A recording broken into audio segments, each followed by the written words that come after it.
use Blackboard, we told instructors you need to tell students if you're going to let them email you or use messages in Blackboard. But Blackboard wasn't as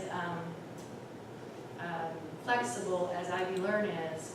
So because Ivy Learn is flexible and students can have their conversations sent to their phone or a different email, because of that, we're asking everyone to just use conversations. That way students don't have to keep track, well, in my philosophy class, I'm supposed to email, but in my history class, I have to use conversations. We're just asking everyone to keep it within conversations. And that's the inbox. And for some silly reason, you click on inbox to use conversations. I wish they had the same name for the icon, but they don't. So when you say inbox or conversations, you're talking about the same thing. And unlike Blackboard, you can't change the names of things. Correct.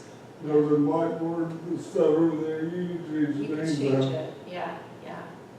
You also can't send a message to yourself, which I used to do all the time. Oh. Like, don't forget to do X, Y, Z. 'Cause I would always check messages. And Oh. like, I always looked for inbox 0, you know. Boy, I haven't- everybody's I messages. haven't- And I if there was haven't something I tried needed to that. remember, I would do message Yeah. myself. Well, You cannot do that in, That's You- interesting, I've not tried that, I didn't know you that. can't, I mean, it'll show up in your set folder, but it won't show up in your inbox, which is, What you wanted yeah. to do. There's no point.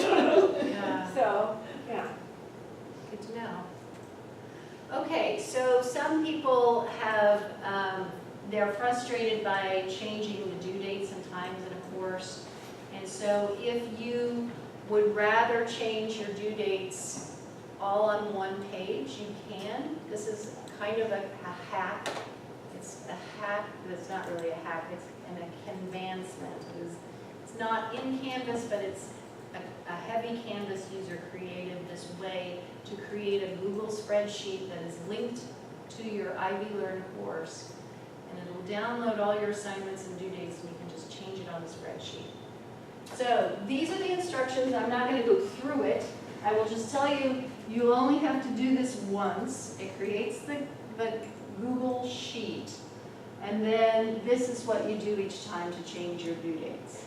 But that's only gonna work if you're going from a 16 to a 16 or an 8 to an 8, right? If I'm going from a 16 to an 8, I can't. There might be more maneuvering. You could do it, but it might not be as easy for you. Yeah. I found after a while, it worked better for me when I took a 16-week to an 8 module to do it within modules, because I could see how it fit together and how it didn't fit together, and I moved things around, and then I created my due dates after that, so. Yeah, that's what I figured I had to do too. Well, But in the future, if you're using a course from last semester, and you're yeah, as soon as I copying switch it directly- over, if I do another 8 week, Yeah. same thing again, just, Yeah. Okay, so, and you can use the same, also, if you are taking a course and moving it into 8 weeks, you might end up having study questions, 2 sets of study questions, or 2 different discussions, and you just want to be careful how you name them.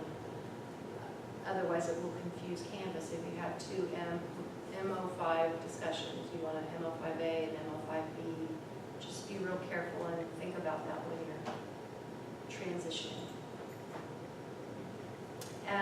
And then these are just some quick hints on how to change module and page titles quickly. Sometimes if you want to change page titles, you might go in and unpublish what you want to change. And then maybe you're in modules and you're like, I don't want that name, or maybe I want to delete that. I'm just going to unpublish it, and I'm going to go into pages, and I'm going to look at all the things that I unpublished and change those accordingly, or delete those accordingly. It's just sort of an efficiency hint. And then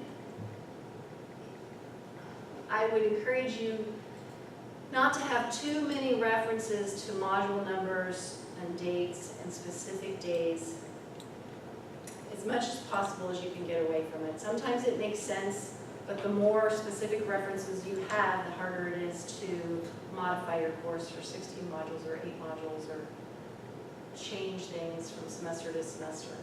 If have too many specific references, you have to remember all those references and then you have to change them. And I found that problematic when I was transitioning a course. Just saying, due by midnight Tuesday instead of Yeah, day yes, yeah. or whatever. And then lastly, just always go into student view and step through the modules and make sure it makes sense. I found when I went from 16 to 8 modules, it didn't always make sense. And I had to, but I didn't know that until I stepped through it as a student would see it. So that's like the last step.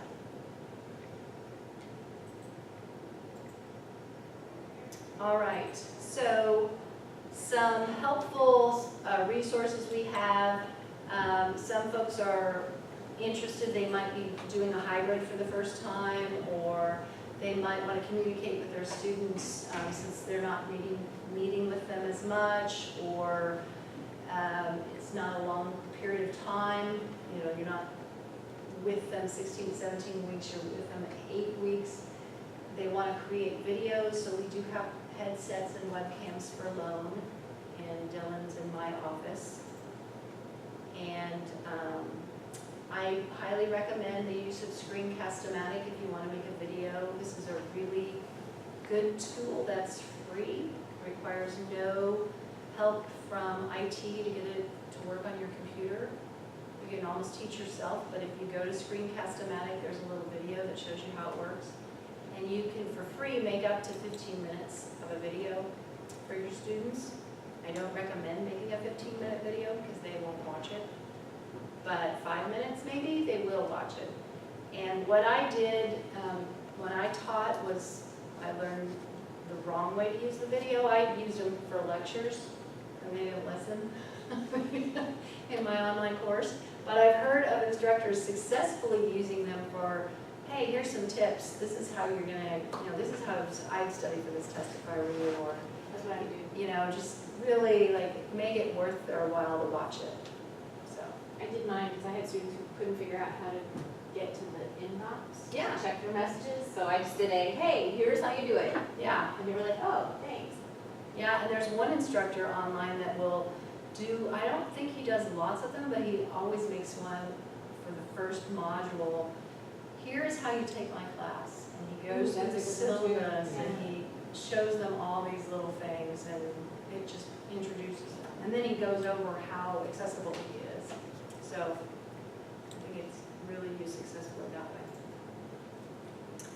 And then this has nothing to do with 8-week transition, but if you want to jazz up your class, photosforclass.com and photosforwork.com are great sources because everything's in the public domain, everything's Creative Commons or in the public domain, and when you download the image, it downloads the attribution, so you're in full copyright compliance. So I've discovered that recently and I like it. And that is my ditty for now. I'll come back at you after clearance. And by the way, I'm Julia Stumpf. I didn't even introduce myself. Couple of you. Couple of you, I know. Okay, now,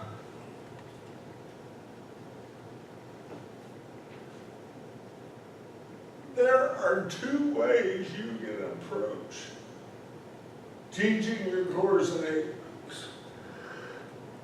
I mean, we're teaching right now. Okay, you can do what you're doing now. You can cover 2 modules a week. For the time being, policy is that fine. As Julia stated, as statewide online courses get redeveloped and rolled out on the rotation, there are going to be 8 modules instead of 16, which kind of gives me the hunch. And to be honest with you, this came up at a dean's meeting, so I think I'm on pretty solid ground here. That 8 modules is where the college wants to get us to eventually. Okay? So I'm going to talk about a couple of things you can do to do that. Keep in mind, this is not a requirement, this is not a demand, but I've found this to be successful. The first thing I want to tell you is, again, you can roll everything over and do 2 modules a week. I do not think that is the most pedagogically sound approach. Here's why. The more moving parts you have, the more things can go wrong. I've never thought of this until just now, but how many of you remember when cars just had crank windows? How many of you have had to have the motor inside your door replaced? Okay, that's just one example.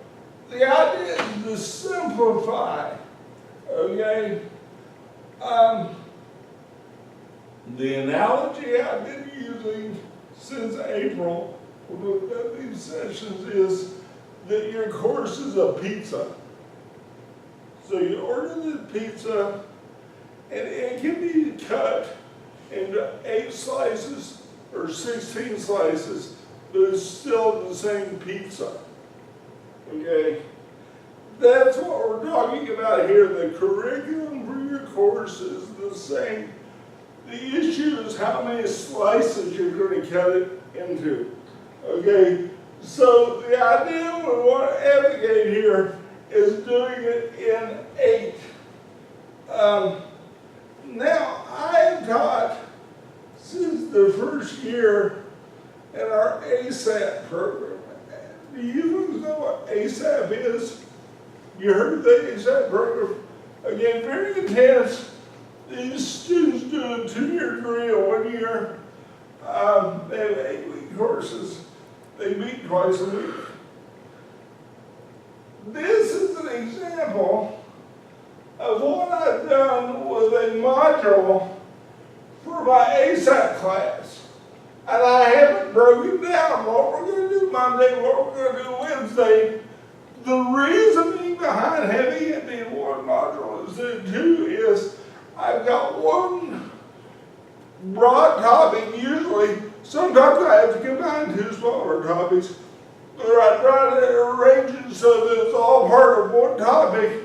And I want the student, and maybe this is just the educator in me, I want the student to kind of see how all that hangs together. Okay, this would have been the first week of class, so whatever the syllabus and expectations, I do PowerPoints, I put them in there. A lot of my students print those and bring them to class and do their note-taking on them, okay? And then I have a discussion board that will be due on Wednesday. I also, in this ASAP class, in my 8-week classes, I've gotten rid of exams. I was writing about this for my portfolio about a Will and Grace commercial, the character Karen. I'm not a big Will and Grace watcher, but she says in this commercial, there are 24 beers in a case and 24 hours in a day, you figure it out. Well, what I was doing in an 8-week hybrid class is I've only got them 3 hours a week. I would give the a 4 essay question midterm and a 4 essay question final, and I was taking 2 on 8 class sessions. So using Karen's logic, I said 8 weeks, 8 questions. I started assigning 1 question per week, and they have to write approximately a 1-page essay on that question. In ASAP, what they do is do hard copies, and we read them all and discuss them, say on Wednesday, so everybody is giving me what they thought and they're critiquing each other about what I lectured on Monday. Okay? In a hybrid course, they would write that essay, the same essay, same question, but they would submit it to me and I had to learn. Because I've only got them for 3 hours a week instead of 6. okay? So in my hybrid course, instead of saying Monday and Wednesday for my main headers within the module, I'll say, we will do this in class. We will do this online. Okay? But again, I'm trying to make that so that whole module hangs together. Okay? One of the things, and different people have different teaching styles, and that's okay, I'm not here to say outright somebody else is wrong. But I've seen in statewide classes where you click on a module and there are like 30 things there. And not all of them are required. And my view is, unless your student's just a real good getter, they don't look at that stuff. So what I'm thinking is, if I can keep my whole module about that size, what I don't want is a student clicking on that module and saying, oh my God, this is going to take my whole weekend. I don't want to take their whole